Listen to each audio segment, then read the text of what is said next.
Hace unos meses, desde Cáritas Española, se nos propuso poder participar, poder unirnos a una campaña que se está desarrollando a nivel nacional, promovida por otras entidades que no son Cáritas.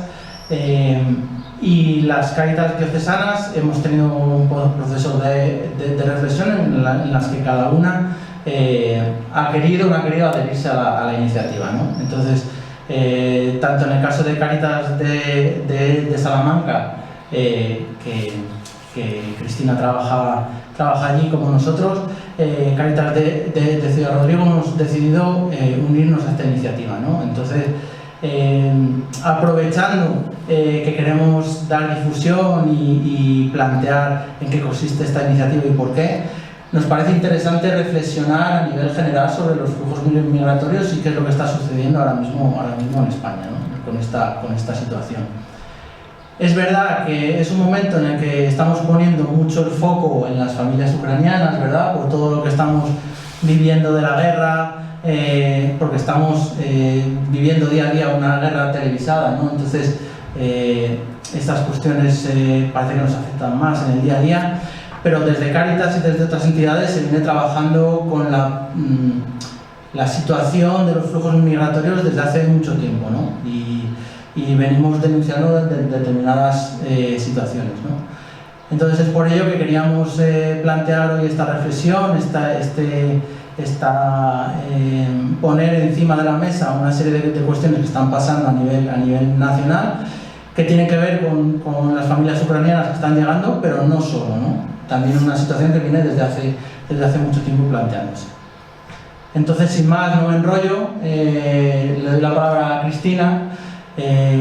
Acaba de llegar hace un ratito de Salamanca y le decía: Cris, ¿cómo te presento? Y me decía: nada, como amiga y trabajadora de Cáritas de Salamanca, ¿no? Además de eso, quería añadir alguna cosita más, ¿no? Poquita cosa, no te preocupes. Ella es abogada y lleva trabajando muchísimos años en temas de inmigración, y me atrevería a decir, creo que no me equivoco, que es de las personas que más saben de extranjería en España, ¿no? Bueno, tenemos la suerte de que es una persona cercana y que la tenemos aquí, podemos aprovecharla, pero realmente es un referente a nivel de Cáritas, a nivel del territorio nacional, y en otros ámbitos igual. O sea que muchas gracias por venir, por hacer un hueco en tu apretada agenda, y te doy la palabra. Bueno, muchas gracias, Domingo. Se nota que somos muy amigos. Gracias, ha exagerado.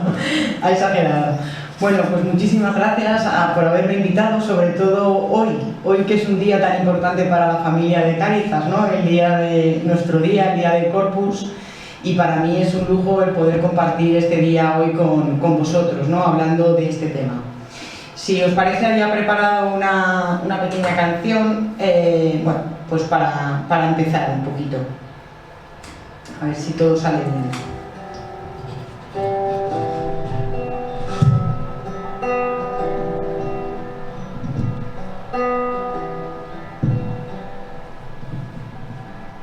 Habrá que abrir las ventas para asomarse a la playa y hacer una red de lazo, un puente brazo con brazo, para que vengan y van. Habrá que abrir las cancelas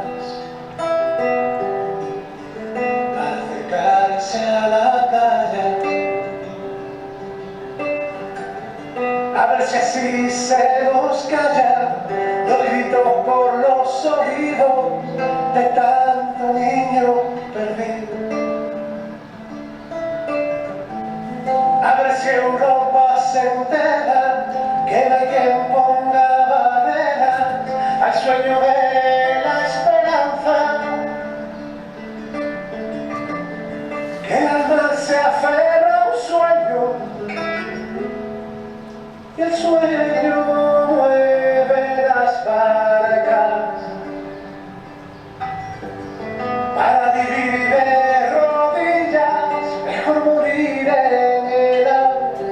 ahogarse en la pena hiere y deja llagas que sangran, mejor ahogarse las olas no dejan marcas.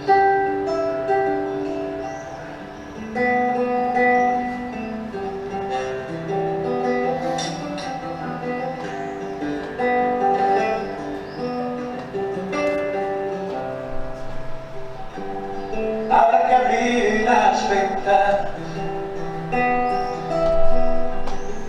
para asomarse a la talla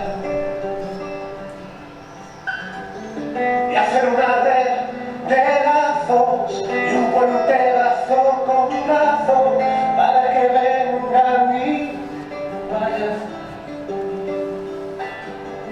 Habrá que abrir las cancelas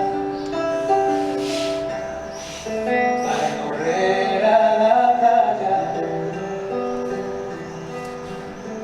a ver si así se nos hiela la sangre por la garganta de tanto dolor que espanta. A ver si Europa se entera que no hay quien ponga barreras al sueño de la esperanza, que el alma se aferra a un sueño y el sueño mueve las barcas para vivir de rodillas, mejor morir en el agua, ahogarse en la pena hiere y dejar llagas que sangran, mejor ahogarse las olas no dejan marcas. Para vivir de rodillas, mejor morir en el agua, ahogarse en la pena hiere y dejar llagas que sangran, mejor ahogarse las olas no dejan marcas.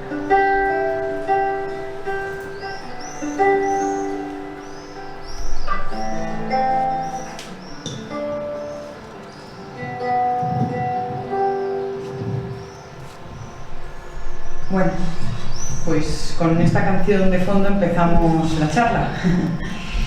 Es verdad que cuando me llamó Domingo me comentaba para hablar de esenciales de la campaña de regularización, de la iniciativa legislativa popular de la que vamos a hablar, pero no me resistía en contextualizar, ¿no?, el por qué esta campaña y qué es lo que está pasando, para poder tener esa mirada más abierta para saber por qué en estos momentos entendemos y apostamos por esta campaña de regularización para los extranjeros.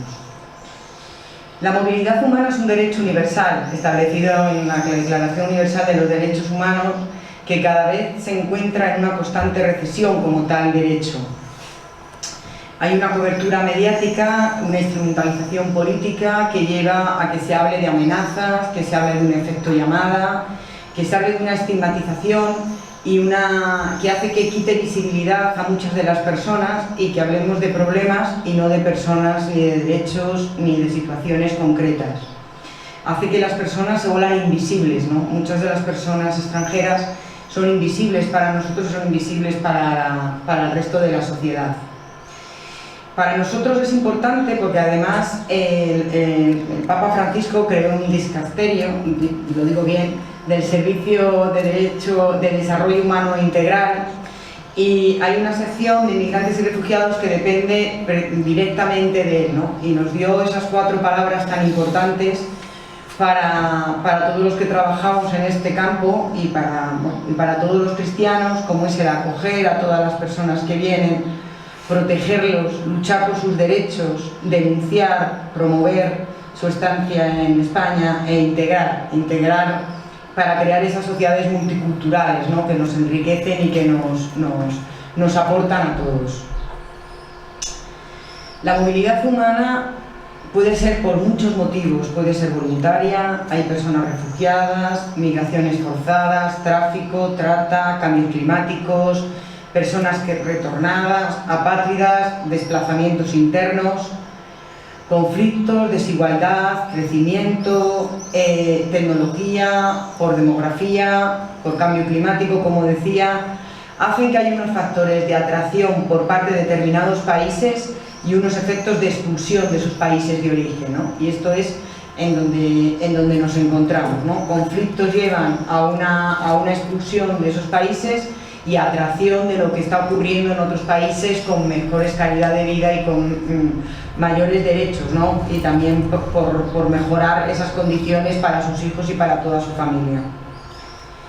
Me parece importante que también seamos conscientes de que la inmigración no es un tema solo de Europa o de España, ¿no? O de, iba aterrizando, ¿no? O de Salamanca o de Ciudad Rodrigo, sino que es un tema de movilidad humana universal. Las personas se mueven, ¿no? Y no precisamente se mueven hacia Europa, como veis ahí. Hay mucha inmigración y mucha inmigración incluso dentro de sus propios países, ¿no?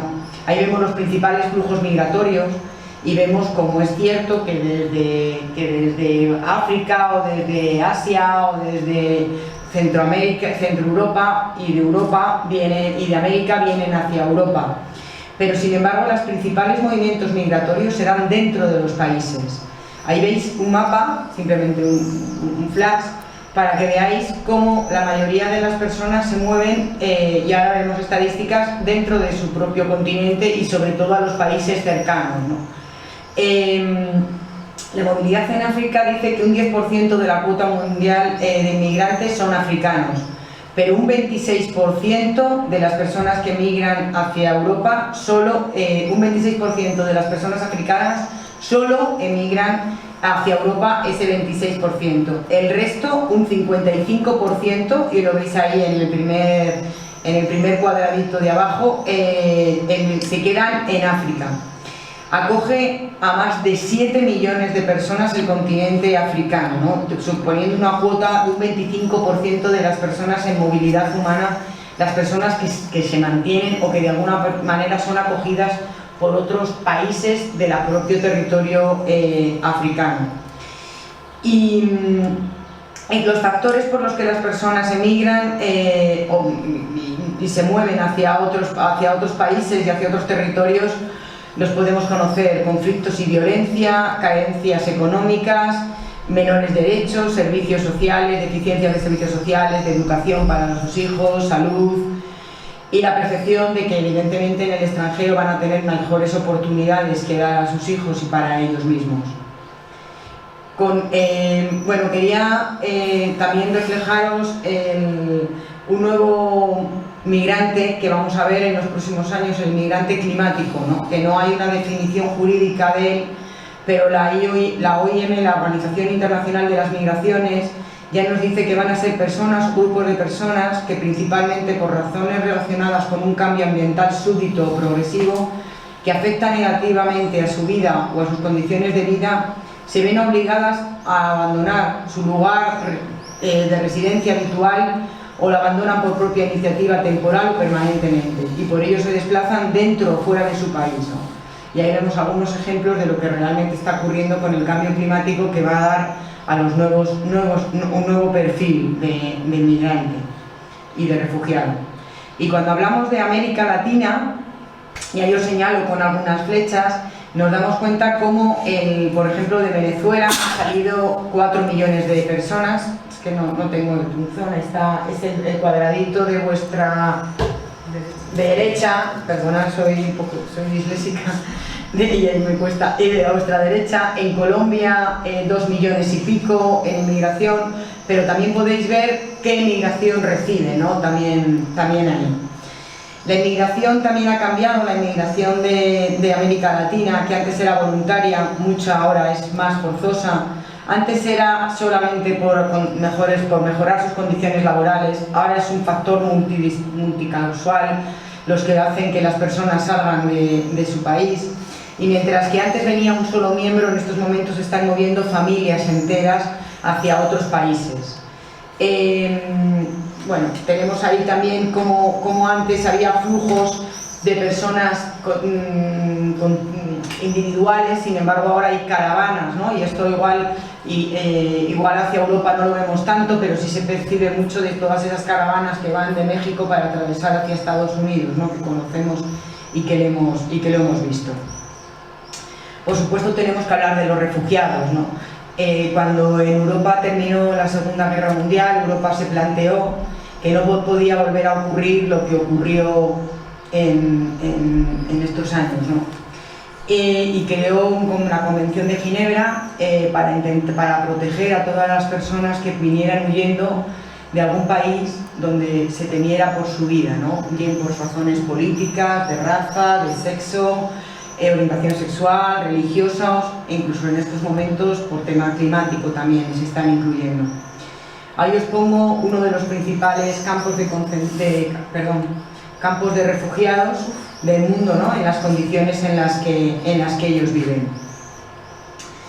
Simplemente un gráfico para ver y para darnos cuenta que hay 20 millones de personas que se encuentran refugiadas, ¿no? Bajo el amparo del ACNUR, que han tenido que salir de sus países por algún motivo vinculado con un peligro grave para su vida. Tenemos 5,7 millones de personas palestinas que huyen de sus países. Bueno, huyen no tienen un país donde después de la situación que todos sabemos. Personas desplazadas internas, 48 millones, desplazadas internas quiere decir dentro de su propio continente, solicitantes de asilo 4 millones y venezolanos 3 millones, casi 4 millones de personas, de los cuales muchos de ellos sí que han sido acogidos o vienen hacia España por esa vinculación y esos lazos, entre otras cosas, lazos en el propio idioma. Dos gráficas, simplemente vemos los titulares. El 86% de las personas son acogidas en países en desarrollo y el 73% son acogidos en países vecinos. Y solo 5, el 68 provino de los 5 países más, que las personas más huyen, ¿no? Que son Sudán del Sur, Siria, Venezuela, Afganistán. Mirad los 5 países de mayor acogida de refugiados: Turquía, Colombia, Pakistán, con 1,5 millones, Uganda, con otro 1,5 millones, Alemania. Principales países de origen: Siria, Venezuela, Afganistán, Sudán. Pero nosotros seguimos construyendo muros. Y estos son los muros que hay en una vista. Si nos fuéramos en una máquina, en una nave espacial, ¿no? Al espacio, estos serían los muros que veríamos de que hay en todo el mundo. Muros que poco a poco se van distanciándose, ¿no? Fijaros dónde se encontraba antes una frontera, un muro, en África, y cómo poco a poco se va desplazando, y se va desplazando dado que Europa tiene muchos fondos para trabajar la externalización de fronteras, y lo veremos, ¿no? Cómo paga a los países para que controle que nadie pase a esos países, ¿no? Que nadie pase hacia Europa, y vamos corriendo cada vez más esos muros para impedir que esas personas lleguen hasta nosotros. Se firmó convenio con Turquía cuando todo el problema sirio, ¿no? Hemos acogido a los ucranianos, y ahora hablamos que todo se habla de los ucranianos, y es cierto, están pasando por una guerra, una situación en la que nos podemos ver todos de la noche a la mañana, pero eso mismo ocurrió en Siria hace unos años, y sin embargo no nos dimos cuenta, no lo quisimos ver, o Europa no lo quiso ver. Europa no se enteraba de lo que estaba pasando, o sí, pero no estaba tan cercana a nosotros, ¿no? Acordaros de todas aquellas caravanas de personas que querían atravesar, ¿no? Y todo lo que ha ocurrido. Y España y Europa firma con Turquía acuerdos para decir que una persona que entrara en Turquía, una persona sería que entrara en Europa sería devuelta a Turquía, con la condición de que Europa daba un cupo de personas que podríamos traer de Turquía y que serían repartidos entre los distintos países. Europa nos ha condenado a España, no hemos cumplido, no hemos reasentado a todas las personas que nos habíamos comprometido a reasentar. Se pagó 6 millones de euros para que Turquía lo hiciera. Y lo mismo ocurrió en Libia, ¿no? Que se pagó para reforzar esos controles fronterizos con 130 millones de euros y se fortalecieron los retornos voluntarios hacia Libia y hacia Níger. Y mientras tanto, pues incumplimos convenios internacionales, ¿no? La IOM dice que más de 20.000 personas son localizadas en el desierto, porque las mafias las dejan en el desierto, las lleva y las deja en el desierto. En España pedíamos la derogación de las expulsiones en caliente, ¿no? Que significa que persona que baja la valla, persona que inmediatamente se le abre la puerta para que vuelva de nuevo hacia Marruecos. Queríamos la eliminación de este artículo, se metió un recurso de inconstitucionalidad. El Tribunal Constitucional ha dicho que son legales en cierta manera estas expulsiones, pero sin embargo sí nos dice cómo las tenemos que hacer. No puede bajar una persona de la valla y en ese mismo momento llevarla por la puerta y volverla a mandar a Marruecos. Hay que preguntar de dónde viene esa persona y si esa persona viene huyendo de algún país para que pueda tener el derecho a pedir la protección internacional. Hay que preguntarle si ha venido a través de alguna mafia o si es un menor de edad, para que pueda ser protegido en España. Sin embargo, eso no se cumple. Y por otro lado, porque tenemos que respetar el principio de no devolución hacia ningún país donde las personas puedan correr un peligro. En España, es desconocido, tenemos los centros de internamiento para extranjeros, que no sé si los conocéis. Hay 8 espacios en todo el territorio español. Es curioso cómo se publica en el BOE que determinados espacios ya no sirven para que sean prisiones, cárceles, centros penitenciarios, porque no reúnen las condiciones propias de mantenimiento, de salubridad, o como lo queramos llamar, y que en el BOE esos centros, esas prisiones dejen de ser prisiones y se conviertan en centros de extranjeros, centro de internamiento de extranjeros. En estos centros, ¿qué es lo que ocurre? La persona no ha cometido ningún delito, simplemente son personas que se encuentran en situación irregular en España, que han cometido una infracción administrativa, como la misma que puedo haber cometido yo según he venido ahora, si le he pisado un poquito más en el acelerador y me ha pillado algún radar, que no lo he hecho. O si aparco mal, simplemente no han cumplido con una ley de extranjería, no han cumplido, como veremos luego, con todos los requisitos para venir de una manera legal, y entonces se les inicia un procedimiento de expulsión, y a la espera de que ese procedimiento de expulsión se lleve a efecto, se les encierra en estos centros durante 60 días, a la espera de que puedan ser expulsados.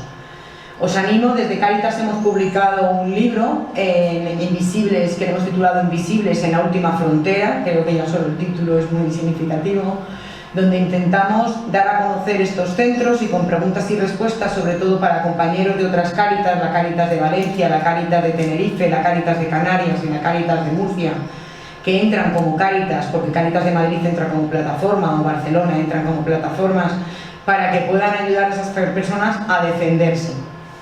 Estos centros, y simplemente doy 2 pautas porque se ponen los pelos de punta cuando oyes hablar de ellos, son dirigidos por policías que llevan pistola y medios de contención física, cosa que en una prisión no te los encuentras, donde es verdad que con el nuevo reglamento son vigilados o controlados por los jueces de instrucción, correspondientes por los jueces de instrucción de cada territorio, y donde los jueces han dicho cosas como que hay que dar más de 2 mudas, que dado que no hay lavadoras y secadoras y se tienen que lavar las mudas por la noche, que se compren esas secadoras, que tienen que tener luz, que tienen derecho a tener un abogado, que tienen derecho a que se les informe con 24 horas de antelación que van a ser expulsados para que puedan llamar a sus familias, que no están presos, que no han cometido delitos y que por lo tanto se les permiten los móviles, que por qué no van a tener los móviles con ellos, porque no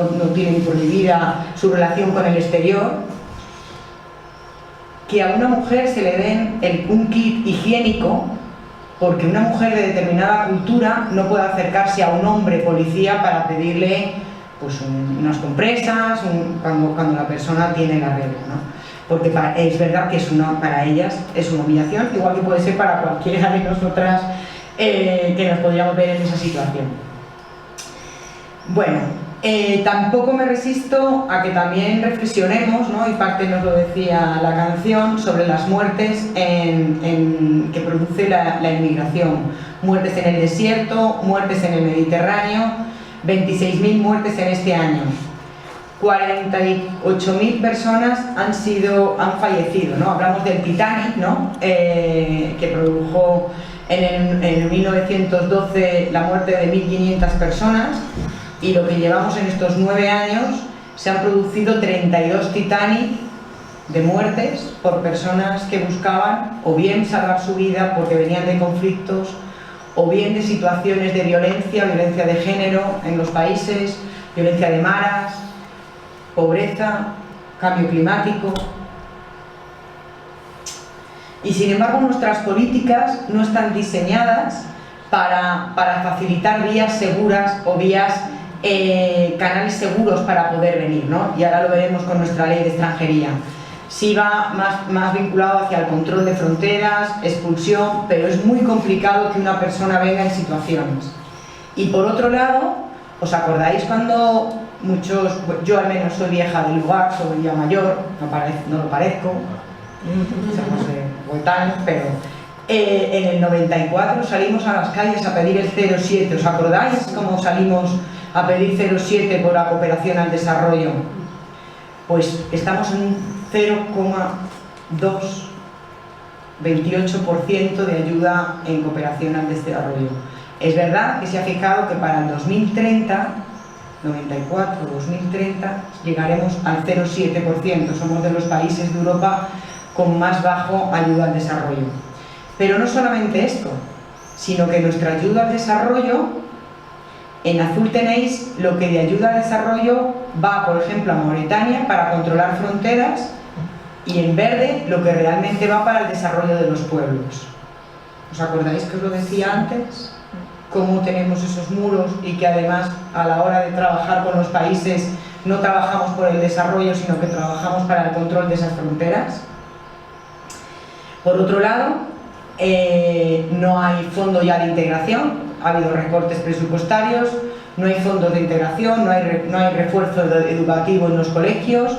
Teníamos un plan, el PRECI, el plan de integración, el plan estratégico de ciudadanía e integración, que llevamos sin presupuesto para poderlo desarrollar, para hacer labores de sensibilización, para cambiar esa imagen de estigmatización, para intentar lograr que los medios no den esta imagen y que no se creen estos estereotipos y estos perjuicios en nuestra sociedad. No hay un plan estratégico en estos momentos, porque no lo ha habido en los últimos 8 años tampoco.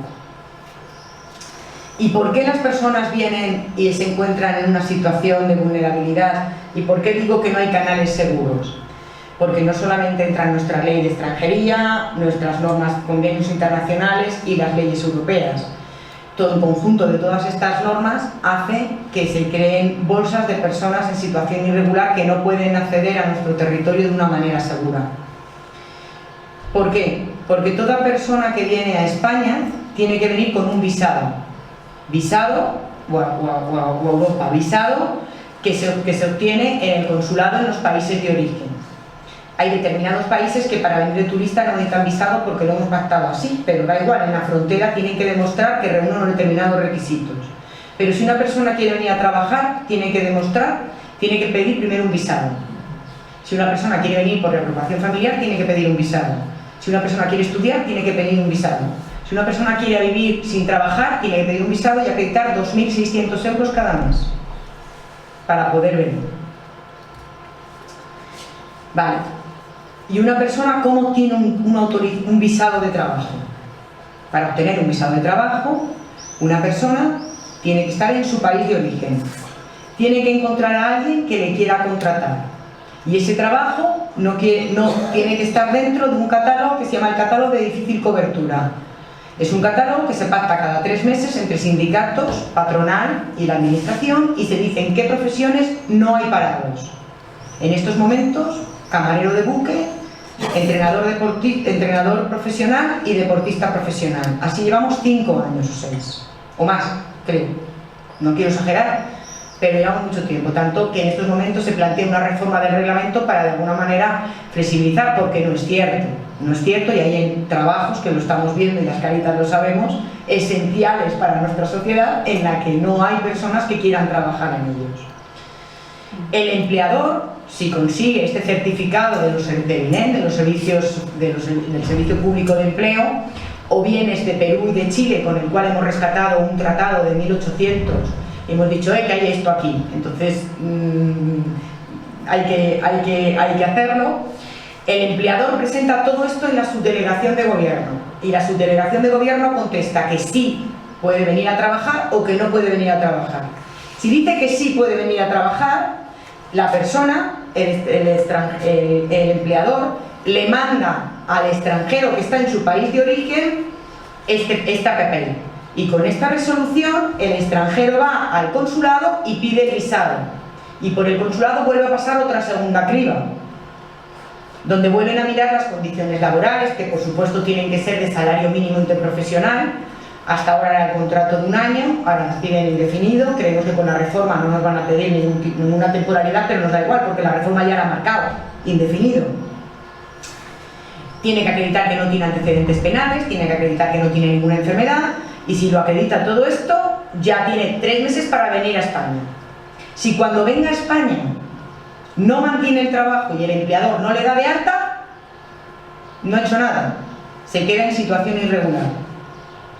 Si el empleador le da de alta, perfecto, tendrá su permiso de residencia. Esto es lo que tiene que hacer la gente para poder venir.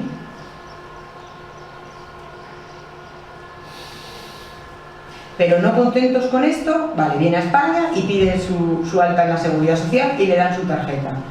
Pero no contentos con esto, el permiso que le van a dar es de 1 año, el siguiente de 2, el siguiente de 2 y el siguiente ya de 5.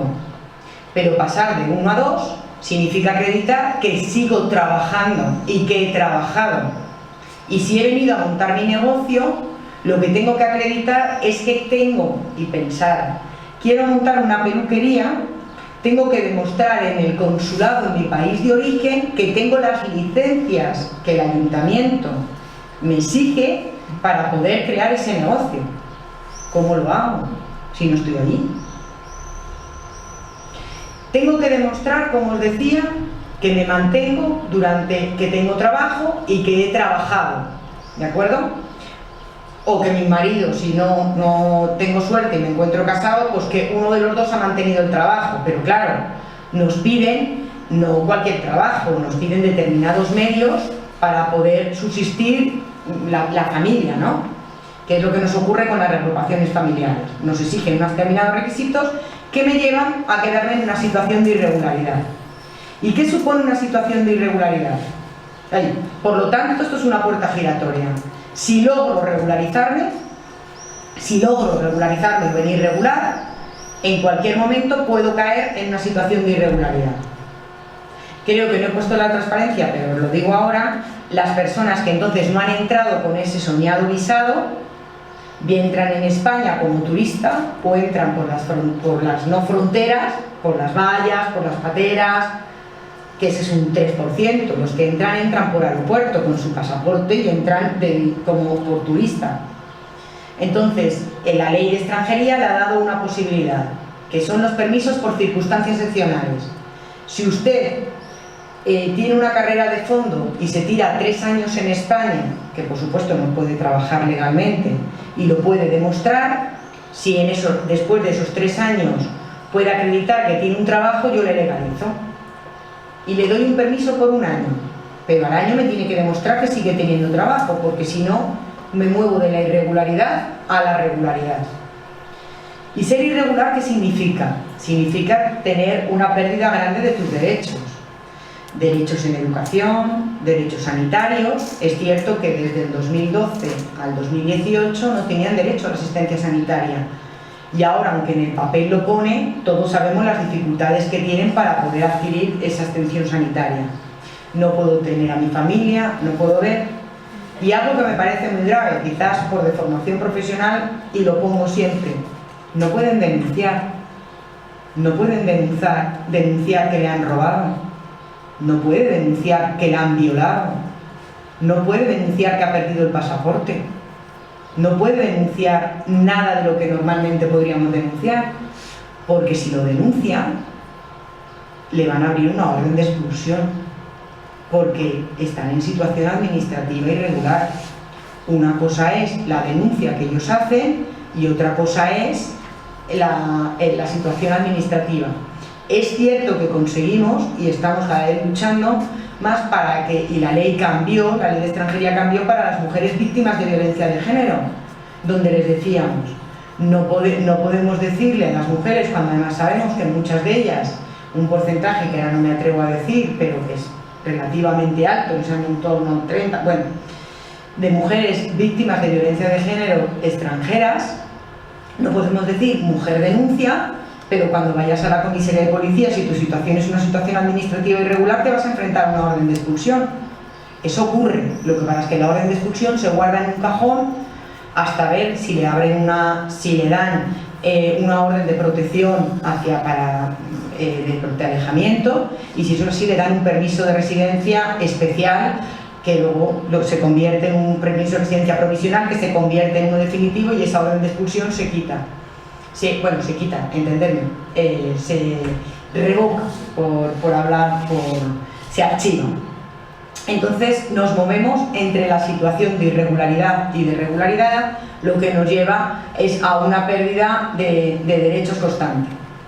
Y yo os lanzo, ¿qué ocurre si nosotros perdemos nuestro DNI? Yo no sé lo que hacéis vosotros, pero yo me voy corriendo a la comisaría de policía, pongo una denuncia y al día siguiente yo tengo mi DNI. Porque sé que sin DNI no puedo abrir una cuenta corriente. Porque sé que sin DNI no puedo demostrar mi identidad, no puedo hacer nada. Muchos de mis derechos se ven limitados sin mi DNI. Pues imaginaros lo que es tener un día un permiso de residencia y al día siguiente no tenerlo. Y al día siguiente querer sacar tu dinero del banco y decirte que no puedes porque has abierto tu cuenta con un NIE, con un permiso de residencia, y ahora tu identidad la demuestras con un pasaporte.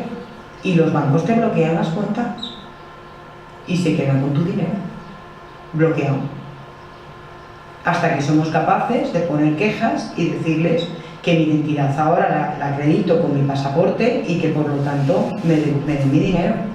¿No habéis recibido personas que de repente te dicen tengo mi cuenta bloqueada, no puedo pagar este mes ni mi piso ni mi comida?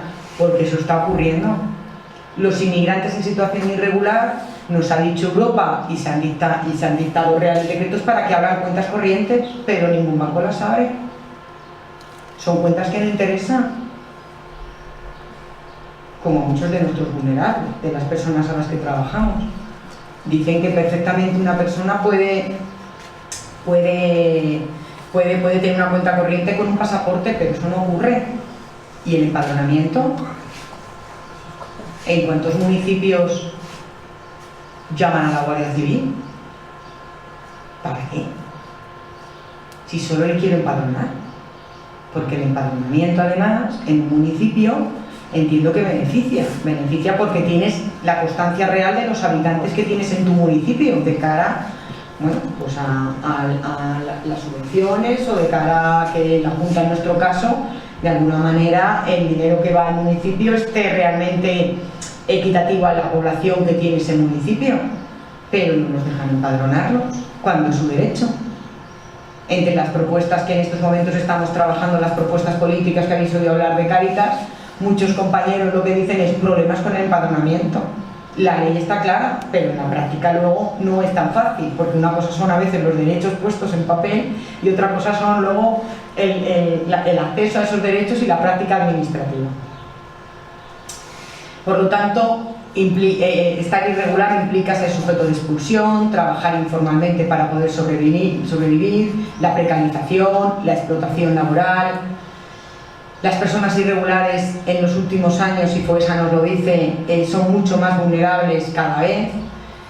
Por eso también os invito a que en el momento de que hagamos nuestra intervención veamos cómo podemos intentar paliar que esas personas se encuentren en situación irregular y que pierdan su permiso de residencia, ¿no? ¿Cómo podemos paliarlo? Bueno, pues intentando buscar un trabajo lo antes posible, ayudándoles a esa búsqueda, inscribiéndose en él, bueno, teniendo conocimientos suficientes como para evitar esa irregularidad sobrevenida, y cómo podemos hacer que esas personas vengan en una situación legal y sobre todo en una vía segura, para que no tengan que jugarse la vida ni tengan que vivir durante 3 años en una situación de absoluta precariedad laboral y explotación laboral en muchos casos. Y de ahí la campaña, y hemos llegado a la campaña. De ahí la campaña. La campaña es una iniciativa legislativa popular, Esenciales, que inicia unas organizaciones y que nos hemos unido muchísimas organizaciones. Podéis ver en la página web de Esenciales, Regularización, y veréis toda la cantidad de ONGs y de entidades que nos hemos sumado a esta iniciativa. ¿Qué es una iniciativa legislativa popular? Bueno, es una vía, entiendo que de participación pública, entiendo que los ciudadanos no solo tenemos una participación cuando metemos nuestro voto cada 4 años, sino que la legislación nos da la posibilidad de poder incentivar y poder proponer a nuestro poder legislativo que legisle para garantizar derechos, y eso es lo que es. Es una iniciativa legislativa que intenta recoger 500.000 firmas, que son las necesarias para que el Congreso lo pueda debatir, es decir, que solo el conseguir las firmas es un primer paso del escalón para que luego en el Congreso se debata la posibilidad de que esto ocurra. ¿Para qué? Para que, bueno, porque Cáritas es, bueno, ¿para qué?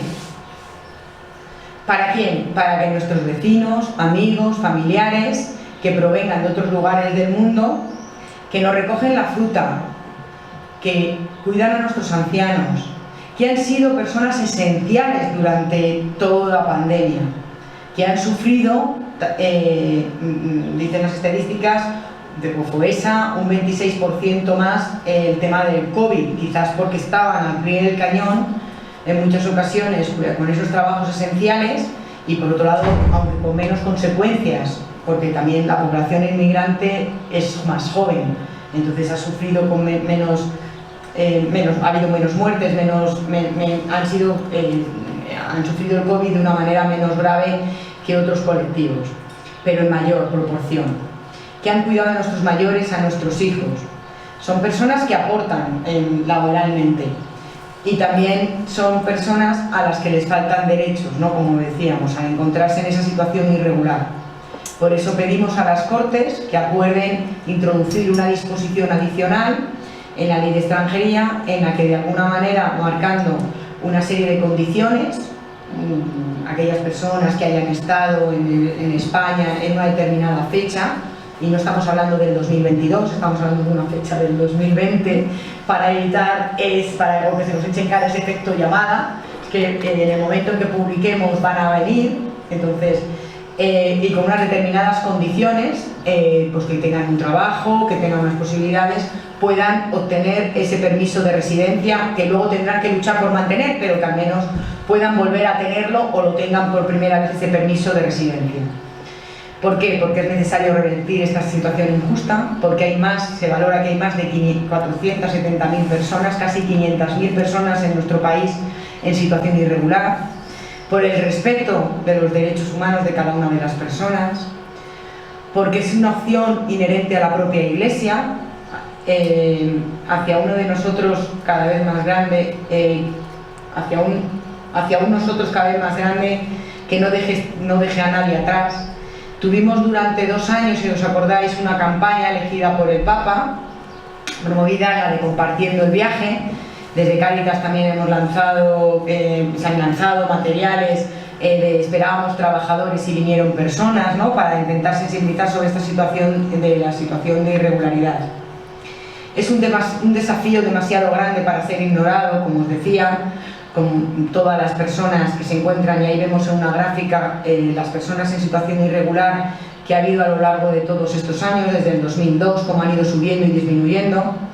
Los sectores mayoritarios en los que se encuentran trabajando en una situación de irregularidad laboral son principalmente en actividades del hogar, en hostelería, seguido por industria,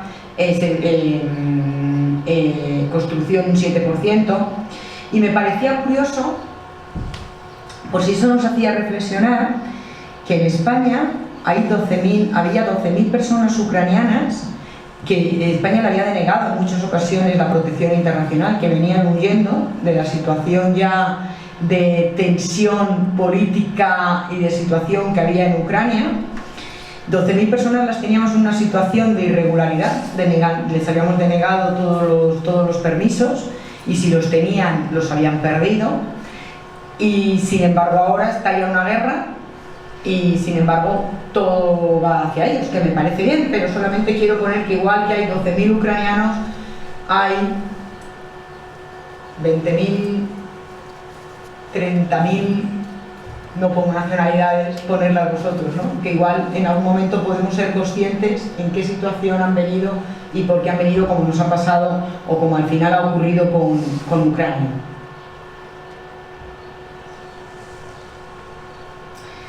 Porque no es decente. ¿Y por qué es lo decente? No es decente tener a estas personas donde nos dicen que además hay una tasa de pobreza de un 60% de las personas que tienen menores a su cargo. Y ahí lo tenéis en la gráfica. Como en la de vuestra derecha tenéis riesgo de pobreza, y en verde la relación en los extracomunitarios, y en negro los ciudadanos de la Unión Europea, y en rojo y en gris los nacionales. ¿Veis cómo se dispara el riesgo de pobreza o cómo la carencia material severa, ¿no? Con hogares con menores a su cargo? Ahí tenéis más gráficos.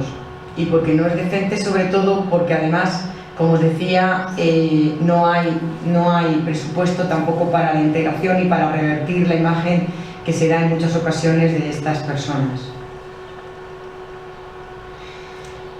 Esta la he puesto porque entra dentro del argumentario de la campaña de esenciales, ¿no? Pero creo que no es, para mí no es el más importante. Quizás sea el que más convenza a la población.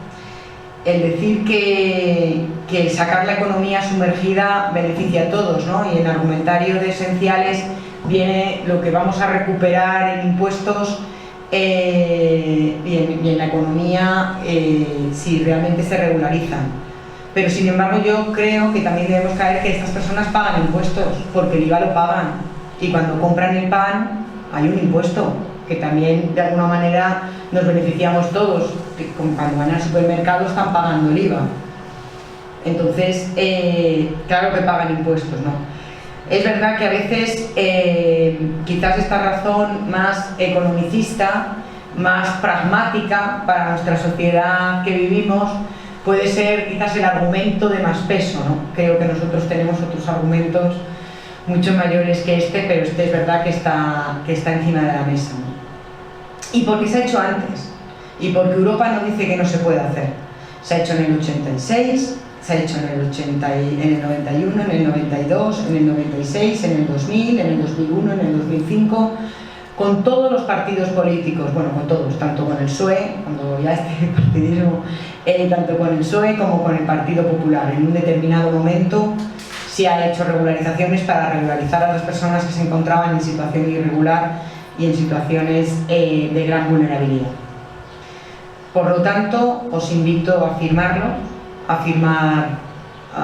a promover la firma de esta campaña, porque como os decía es una participación ciudadana y así creo que también la tenemos que vender, entre comillas, ¿no? No solamente tenemos una obligación o podemos participar con nuestro derecho al voto, sino que creo que con estas iniciativas que la ley nos permite también podemos cambiar las cosas.